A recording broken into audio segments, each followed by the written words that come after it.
Very special guest in studio this afternoon, the Clown. Shawn Crahan is in studio. Welcome back. Thank you very much. Thank you for having me today.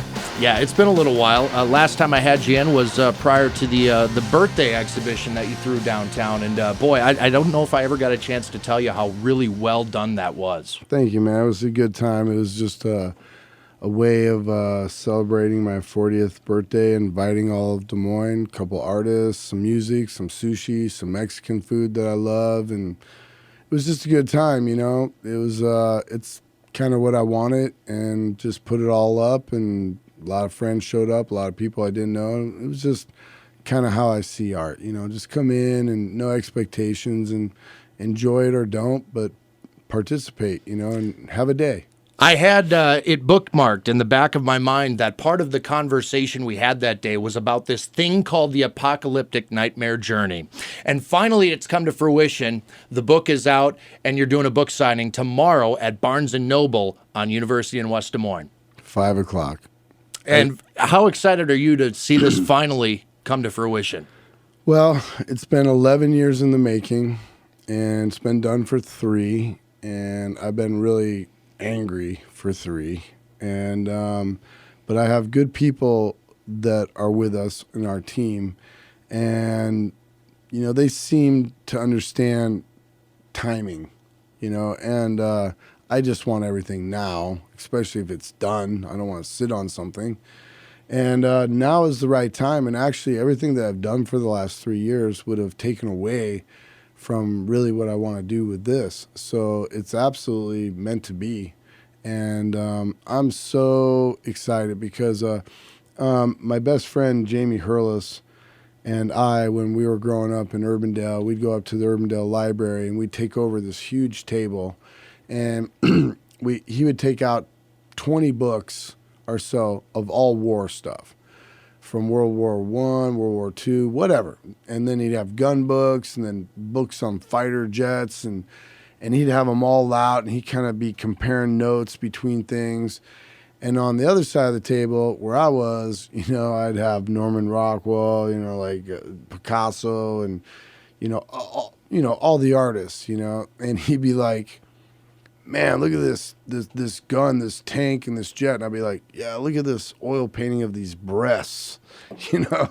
So it's been a dream of mine it was always fascinating that there was a row of art where there was a row of war, and then there was a row of fiction and biblical stuff. And I just always knew that one day, even back then when I was so young, I was like, man, I'd love to be able to have the opportunity, because of work and vision and color and basically working out the output, you know, in the subconscious, and making it tangible so you could hold it, you know, instead of talk about it. And now it's happening, you know. I mean, just got back from Madison, Wisconsin last night, and just had a great time connecting with, you know, people that love what I do, you know, with our packages and T-shirts, whatever, you know, what I've been doing from the beginning. And now this is kind of like a personal tunnel into my brain, but it's a very long tunnel, so you're getting a little insight, but I'm not going to ever give it all away. Not yet, anyway. I expect to do many more of these things. So I'm ecstatic. I'm having a blast. I do Des Moines tomorrow night. Then I go to Kansas City the next day. Then I go to Omaha, and then I got to bolt back from Omaha, and I have a 6 o'clock flight, fly into Des Moines and do first rehearsal for Slipknot's tour, you know, Rockstar Energy Drink Mayhem Festival 2012.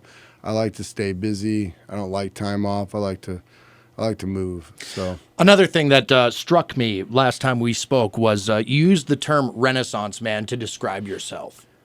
It was my mom, you know. She just watched me, I guess, my whole life, and how I always stepped into everything, you know, and whether it was mowing the lawn or, you know, organizing the house or how to feed the dog, you know, I always, I don't think it's a control thing.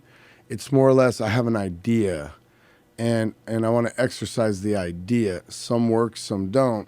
And when the band started, there were a lot of naysayers, like 9 guys, masks, coveralls, this is going to be so expensive, and the touring and the bus, and they were just thinking monetary aspects, and I was just like, well, you'll all be eating your words, because this is art, and art has a lot of different words connected to it, like music, poetry, oil, acrylic, pottery, art's art in all forms, and what would music, or what would life be without music, what would life be without art?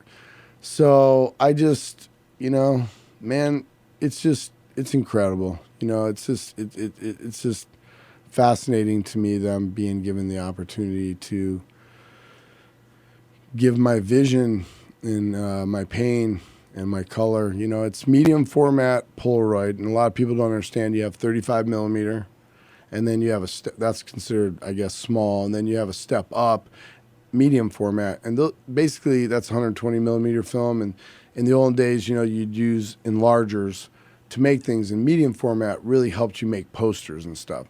And then you have large format, 8x10, Ansel Adams, we've seen all that kind of stuff. Mm-hmm. And that's like the master stuff, But what I loved was the medium format was you would have a film back that you could, just snap film. But people would show up and they would want to test the lighting and look at the scenery. So they put the Polaroid back on, take 2 or 3 because they're very professional, make a couple adjustments. The third one, they look at it and they go, let's rock. They just disregard this Polaroid, just throw it on the ground, and then they just put that film back on, blah, blah, blah, blah, blah, blah, blah, get everything they need. And I'd always walk up to the Polaroid, and it was such instant gratification, and it just fascinated me. So that's what I chose to, research. And like I was telling you earlier, since I was on the road for so long, I felt really bad that I didn't finish college. And not the fact that I needed a degree or even wanted a degree. It was the fact that I didn't allow myself to prove to myself that I could learn and get through the system for myself, push myself. So 11 years ago, after a Rolling Stone shoot where a guy came in, he liked my outlook on vision. So he let me set up these masks, and he let me look through the viewfinder thing. And he's like, you set it up the way you want. You look at it. You make sure I trust you. You know what you want. And then I'll push the button, the trigger, because I'm being paid to do it. And the next day I went out and took every dollar that I had, which was barely anything. And Christian Photo up here in Urbandale and Douglas, they just happened to have the same thing. And I didn't even care about the film back. I'm like, you got to have a Polaroid back. They had one. And I bought 2 packets. They come in 10s. And I really wanted to learn myself. And I remember taking like 8 photos, and they were all black and just crap. And I called my mentor, Stefan Seskis, who's kind of like, in my opinion, a legend around here, because he used to be the one that would go shoot all the bands. Mm-hmm. He would shoot Slipknot, Stone Sour, Junk Poet. I mean, he was everywhere. And I called him up. I'm like, man, I bought this medium for him. Blah, blah. And he's like, I'll be right over, right? So I'm like, I'm trying to explain to him, well, the camera might be blah, blah, blah. And there was 2 Polaroids left. And while I was talking, making excuses, he just looked at me and went, pfft, and he took a picture, and he warmed up the Polaroid. You pull it, and rollers let chemicals come out. Yep. And he just warmed it up, got it hot, and then he pulled it, and it was perfect. And he's like, I'll see you in a couple of days. That was that. And I was like, oh, I'm just, I am stuck, So it's been 11 years, and I'm a Renaissance man because I have a vision, and I honestly really, others might disagree. I really don't feel I'm a control freak as much as that I just want to see what is. And I have an idea in the back of my mind how I think we should be presented and represented. And other people want to get paid, and they want to work fast. And more times than none, their scenarios are just garbage. And that's when I had to take over. and say, look, man, why do you want us to be in a playground? Do you think we're a bunch of little kids, And, they're like, well, yeah, kind of. And it's like, not doing it. Like, look at this beautiful green wall. You're shooting 9 guys.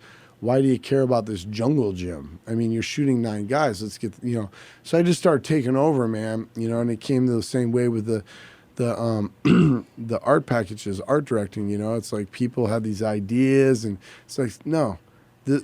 Everything has to, I remember being young, sitting in front of my stereo looking at Fair Warning and just seeing this guy bashing his head into the wall and the other guy's on the ground getting his face beat in.